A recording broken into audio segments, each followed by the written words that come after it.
programa final de esta serie de apologética, donde estamos hablando del catecumenado católico. Nos estamos basando en el catecismo de la Iglesia. Por eso los invitamos a todos ustedes. Todo lo que se ha dicho en esta serie ha sido tomado del catecismo de la Iglesia. Estamos animando a ustedes con este pequeño estudio del catecismo a profundizar nuestra fe, a todo lo que está escrito aquí, a hacerlo bien en tu vida, a conocer los 2000 años de fe apostólica de la Iglesia. Por eso estamos hablando en estos capítulos finales sobre la Eucaristía. La Eucaristía, que es el centro y el corazón de la Iglesia. La Eucaristía en la cual la Iglesia vive en y por ella. Por eso, queridos hermanos, estos 3 programas hemos hablado de la Eucaristía como cena pascual, la Eucaristía como sacrificio. Vamos a hablar hoy, el último capítulo, sobre la Eucaristía como cena pascual de boda. En el Apocalipsis es un libro espiritual que nos narra de por qué terminó la primera alianza, cómo entra en vigor la segunda alianza. Nos habla de qué pasó con el pueblo de la primera alianza, cómo el pueblo de la primera alianza, la Jerusalén de la primera alianza, era una Jerusalén de la tierra, hecha por manos de hombres, pero la segunda Jerusalén es la Jerusalén que comienza por iniciativa divina. Por eso dice que baja del cielo, no que es un platillo volador, sino que es una iniciativa de Dios en contraposición con la primera Jerusalén, que es una iniciativa de hombres. En el Apocalipsis, en el capítulo 19, el Apocalipsis lleva un clímax, y el capítulo 19 es el clímax del Apocalipsis. Y veamos que dice en Apocalipsis 19:6: y oí el ruido de muchedumbre inmensa, y como el ruido de grandes aguas, y como el fragor de fuertes truenos, y decían: aleluya, porque ha establecido su reinado el Señor nuestro Dios Todopoderoso. Alegrémonos y regocijémonos y démosle gloria, porque han llegado las bodas del Cordero, y su esposa se ha engalanado, y se ha concedido vestirse de lino deslumbrante de blancura. El lino son las buenas acciones de los santos. Luego me dijo: escribe, dichosos los invitados a la boda del Cordero. Este es el clímax del Apocalipsis. El clima del Apocalipsis es la boda de Cristo Jesús, el Cordero, con la novia, la Iglesia. Si recuerdan, cuando empezamos el programa, estuvimos conversando cómo la historia de la salvación comienza con una pareja. La historia de la creación comienza con Adán y Eva. La historia de la fe, de la salvación, comienza con una pareja, con Sara y Abraham. La historia de la redención comienza con una pareja, María y José. Y la historia se cierra con la pareja perfecta, el Cordero y la Iglesia. Pues bien, esta palabra que dice el capítulo 19 del Apocalipsis, que es el clímax, el lugar más poderoso del Apocalipsis: dichosos los llamados a la cena del Cordero. Esta cena de boda del Cordero, queridos hermanos, es la Eucaristía. Es la última parte de la Eucaristía. Primera parte de la Eucaristía, cena pascual. Segunda parte de la Eucaristía, sacrificio. Tercera parte de la Eucaristía, la parte escatológica de la Eucaristía, cena de boda del Cordero con la Iglesia. Cuando el sacerdote presenta el cuerpo de Cristo y dice: este es el Cordero de Dios, este es el que quita el pecado del mundo, ahí comienza la parte de la Eucaristía, que es cena pascual. De hecho, el libro del Apocalipsis es el libro que menciona más veces a Cristo como Cordero de Dios. 28 veces menciona el libro del Apocalipsis a Jesús como Cordero de Dios. Por eso este llamado de aquí el Cordero de Dios nos habla de esta parte apocalíptica de la misa, porque de hecho parucía, la palabra parucía, que se usa para la segunda venida de Jesús, quiere decir venida, pero quiere decir presencia. De hecho, la Eucaristía es una parucía. La Eucaristía, de cierta forma, también es la segunda venida de Jesús sobre cada uno de nuestros altares. Pero en esta parte específica, que es banquete de boda, que es lo que vamos a hablar, la boda judía en época de Jesús duraba 7 días la boda. Por eso es que en Caná se acaba el vino. Se acabó el vino antes de los 7 días. Eso constituía una vergüenza para la familia. Si se acababa el vino, se acababa la fiesta. Era un chasco para esta nueva casa, esta nueva pareja que instituía un hogar. Por eso, en la cena judía, los hombres estaban en una tienda festejando y las mujeres estaban en otro lugar de la tienda festejando aparte. El 7º día de la boda judía, las mujeres traían a la novia totalmente velada a la tienda del novio. No como nosotros, no como los velos nuestros de las novias que son transparentes, sino con un velo totalmente tupido, donde el novio no podía ver la cara de la novia. Ya en este tipo de cultura más adelantada, el novio conoce a la novia. Posiblemente en época de Jesús, el novio conocía a la novia a través de los lazos familiares viviendo en los pueblos. Pero en la época nómada, y hasta el día de hoy entre los nómadas del desierto, muchísimas personas hacen los matrimonios de familia a familia sin contar con los hijos. O sea que muchas veces, inclusive en el caso de Jesús, en estos momentos, sobre todo en los nómadas, hay veces que el novio ve a la novia por primera vez el séptimo día de la boda, cuando las mujeres traen a la novia velada. En la época de Jesús, que había una cultura griega, casi todas las palabras que se usaban en esa época, en Israel inclusive eran palabras griegas, se llamaba el séptimo día el día del Apocalipsis, no porque se acababa el mundo, sino porque Apocalipsis quiere decir en griego develar, revelar, pero no revelar como que yo te voy a revelar algo de palabras, sino como cuando uno destapa una olla. Ese es el tipo de revelación que quiere decir Apocalipsis. Y el séptimo día era el día que el novio revelaba y veía por primera vez la cara de la novia frente a frente. Yo me imagino, y siempre los hermanos se ríen cuando yo doy las charlas de la misa en otros lugares, yo me imagino que cuando el novio se enfrentaba a la novia, con la novia totalmente velada, sin nunca haberle visto la cara, y levantaba el velo, eso era un momento muy emocionante. Y verdaderamente había solamente dos soluciones.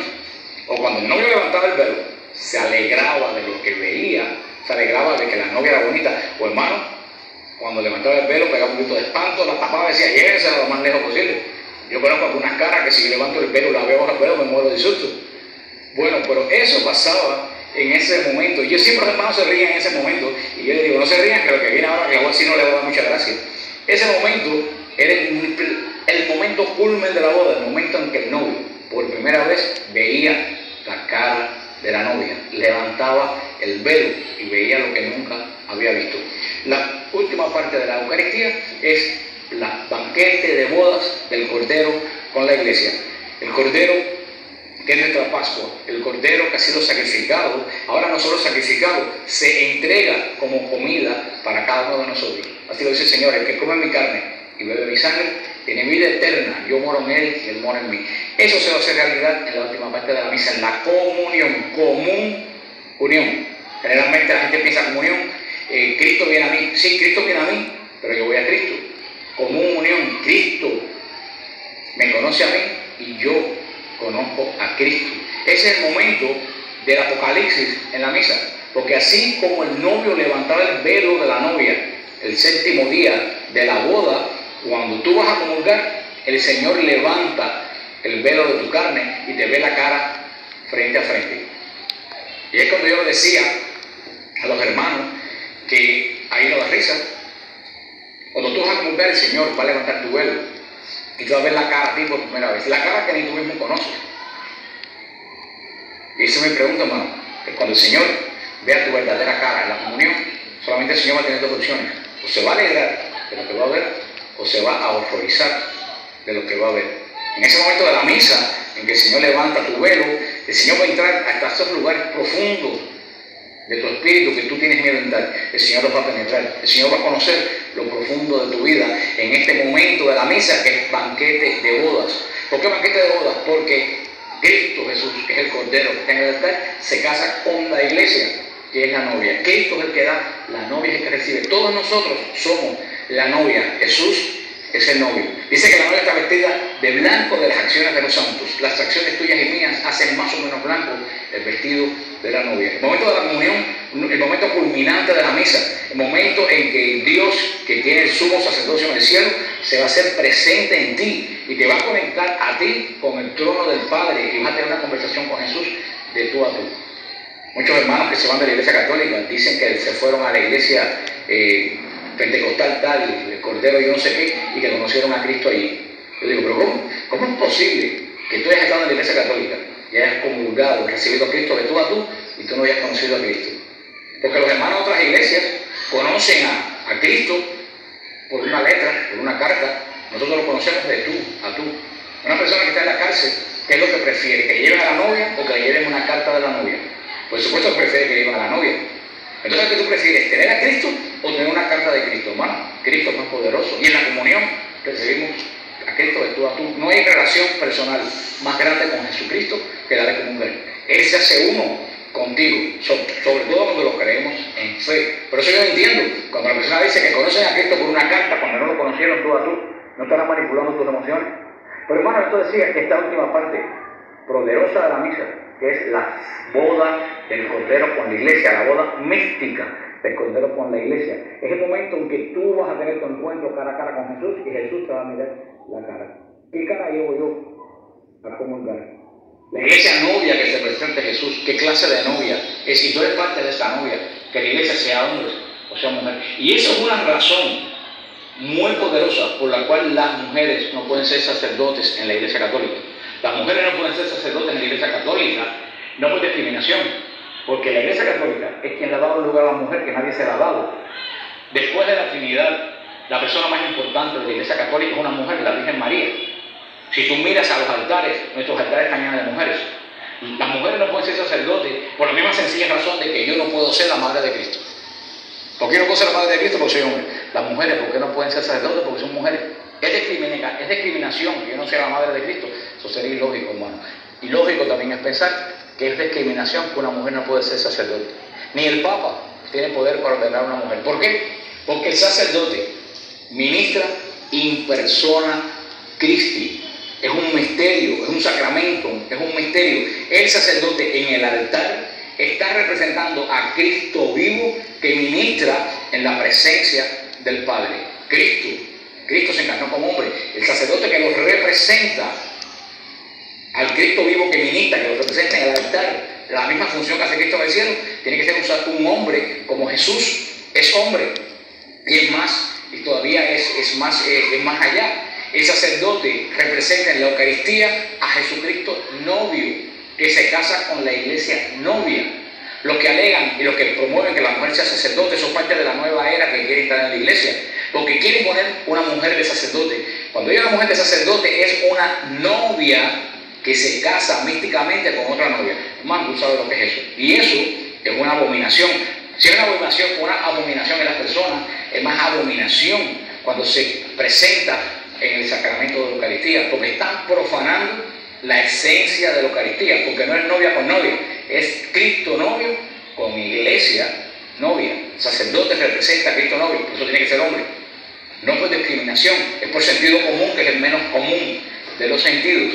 La Eucaristía, en este momento que es banquete de boda, hermano, es el momento solemne, es el momento que tú te vas a acercar al altar de Dios, que te vas a hacer uno con el que no cabe en el universo, que vas a ser como María, un sagrario vivo de Dios.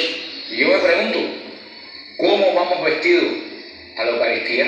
Hermano, el problema de la forma de vestirse en la Iglesia Católica, en la Eucaristía, ha llegado al borde del escandaloso, al borde de la profanación. Y yo le llamo a ustedes la atención, ustedes padres, miren cómo se visten sus hijos. Yo veo muchachitas en la iglesia con el ombligo afuera. Hermano, tu ropa habla de la importancia que tú le das al lugar que vas. Tú no vas a trabajar en chancleta y en short, tú no vas a trabajar en camiseta, tú no vas a trabajar con el ombligo afuera, depende de qué trabajo hagas, te dando un trabajo decente. Tú no vas a una fiesta, ni siquiera una fiesta de boda de seres humanos, tú no vas vestido con una camiseta y un par de pantalones cortos. Tú si vas a una boda, si vas a una fiesta, te pones tus mejores ropas. No solo para lucirla, sino para tú mismo dices, yo con la forma que me estoy vistiendo, estoy dando importancia al lugar que voy. ¿Qué importancia tú le das al lugar que ocupa la cena del Cordero en tu vida? ¿Cómo vas a la iglesia? ¿Vestido con rifle, hermano? Eso es lo que quiere decir que a ti no te importa la cena de boda del Cordero. No voy a la iglesia bien vestido para lucir mi ropa a los demás. Voy bien vestido porque yo voy a la boda del Cordero. Y con mi ropa digo que a donde yo voy le estoy dando la importancia que merece, que voy a la presencia del trono de Dios. Hermano, tenemos que cambiar esta actitud en la iglesia católica. Puedo decir, es escandaloso la forma en que la gente va vestida a la iglesia en la liturgia católica. Se ha perdido el decoro dentro de la iglesia. ¿Tú sabes por qué? Porque hemos perdido el sentido del misterio de Dios. Tenemos que recobrar el misterio de Dios en la iglesia. Tenemos que recobrar el decoro en la iglesia. El Santo Padre se está tomando mucho empeño en purificar la Eucaristía de tantas cosas del mundo que se han que han entrado en la Eucaristía. La música, querido hermano, el coro en la misa. El coro en la misa no anima a la congregación. Eso sería un servicio religioso. El coro en la misa canta las alabanzas de Dios. El coro en la misa tiene la misma función que tienen los ángeles. El coro en la misa no canta para la gente. El coro en la misa canta para Dios. La música que se interpreta en la misa no tiene que ser de funeral, pero tampoco puede ser una conga. La música de la misa te tiene que llevar a la presencia de Dios. La música en la misa tiene que mover tu espíritu a entrar en las regiones celestiales. No puede haber una música en la misa que a ti te recuerde, como dicen en Puerto Rico, la bellonera de la esquina. No puede haber una música que a ti te recuerde la discoteca que fuiste el sábado y que pecaste. Tiene que ser una música que, aunque no tiene que ser triste, pero tiene que ser solemne, porque estamos en el sacrificio del Cordero. No estamos en un grupo de oración. Puede haber todo tipo de música, porque un grupo de oración es una acción religiosa en favor de los fieles. La Eucaristía es algo totalmente diferente. Hermano, tenemos que comenzar a guardar el decoro en la Eucaristía. Hermano, nuestras iglesias parecen gallineros. Todo el mundo coge la iglesia para hablar los problemas, encontrarse y saludarse. La iglesia es tierra santa. ¿Tú te imaginas que cuando Moisés fuera a estar saliendo, se hubiera puesto a hablar con Séfora, con toda la familia y que están las ovejas?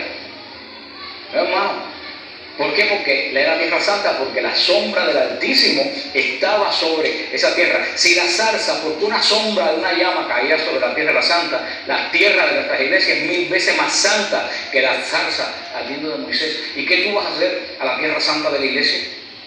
A profanarla hablando con el que está. Y no solo tú la profanas hablando con el que está, molestas al que está atrás de ti que está orando. ¿Tú sabes lo que sucede, hermano? Que nuestras iglesias estaban diseñadas de una forma que tú entrabas y el olor, el mirar los íconos, las imágenes, te llevaban a la contemplación del misterio de Dios. Ahora tú llegas a nuestras iglesias y muchas veces parecen una cancha de jugar basquetbol. Nada te anima a adentrar tu espíritu en el misterio de lo alto. Por eso tenemos que volver a pensar en la arquitectura de nuestras iglesias. Tenemos que volver a pensar en la Eucaristía, que no es una fiesta para que tú te entretengas, porque ese es el problema. Muchas veces queremos ir a la iglesia que nos entretengan. Tú no vas a la iglesia a que te entretengan. Tú vas a la iglesia a enfrentarte con el misterio profundo de Cristo, somos sacerdote que viene a ti en comunión y que se entrega por tus pecados. Hermanos, tenemos que hacer un alto. Si las cosas están mal en nuestras iglesias, es porque estamos celebrando mal la Eucaristía. Hay una tremenda conexión entre la liturgia y la historia, y eso te digo el programa Mirando el Apocalipsis. Y nuestra iglesia está mal porque no se está viviendo en y por la Eucaristía. Tenemos que volver a rescatar la modestia en el vestir en la Eucaristía. Tenemos que rescatar en la Eucaristía la seriedad, el llevar nuestro espíritu. Le llamo la atención. San Pablo dice en la primera de los Corintios que el que coma sin discernir el cuerpo de Cristo se traga su propia condenación. Hermano, esto es muy serio. Muchas personas van a comulgar y en vez de salir bendecidos, salen en maldición. ¿Por qué? Porque han ido a comulgar sin discernir lo que van a hacer, ni de cuerpo, ni de espíritu, ni de ropa. Muchas personas dicen, ¿por qué yo voy a la iglesia y todo me sale mal? Porque tú dejando la iglesia está saliendo maldición, porque tú no llevas tu espíritu, tú no vas a celebrar, tú vas a pasar un rato a cumplir con un Dios que piensa que lo satisface con 40 minutos de tu vida que tú le das. Hermano, la iglesia no necesita más gente que rompa banco y que caliente banco, necesita adoradores. Otra vez, la iglesia necesita verdaderos adoradores en espíritu y en verdad. La Eucaristía es el culto que anunció Jesús a la samaritana, que es en espíritu y en verdad, porque es el Espíritu Santo el que transforma el pan y el vino en el verdadero cuerpo de Cristo. Culto de espíritu, culto de verdad. ¿Tú estás preparado para eso? San Pablo, en el libro de los Hechos, en Carta a los Hebreos, que es el libro más eucarístico que hay, da la descripción más hermosa de la Eucaristía, en Hebreos 12, versículo 22. Ustedes, en cambio, se han acercado al monte Sión, ciudad del Dios vivo, a la Jerusalén celestial, y a miriadas de ángeles, reunión solemne, asamblea de los primogénitos inscritos en los cielos, y a Dios, juez universal, y a los espíritus de los justos, llegado a su perfección, y a Jesús, mediador de una nueva alianza. Mira lo que dice San Pablo, que es la Eucaristía. Cuando tú vas a la Eucaristía, tú vas al monte de Sión. Tú subes a la montaña santa, quiere decir que tú te vas a tener gran acercamiento con Dios. Cuando tú vas a la Eucaristía, tú dices que vas a la Jerusalén celestial. Entonces es un viaje a la ciudad de Dios, no hecha por manos de hombre, sino la ciudad santa, que es un movimiento del cielo. Dice, cuando vas a la Eucaristía, tú te vas a reunir con miriadas de ángeles. La Eucaristía es el lugar donde concentra la adoración de la iglesia y la adoración de los ángeles. Alrededor de la mesa eucarística hay miles de ángeles en adoración, que si tú fueras una persona espiritual tú los pudieras sentir y tú los pudieras percibir.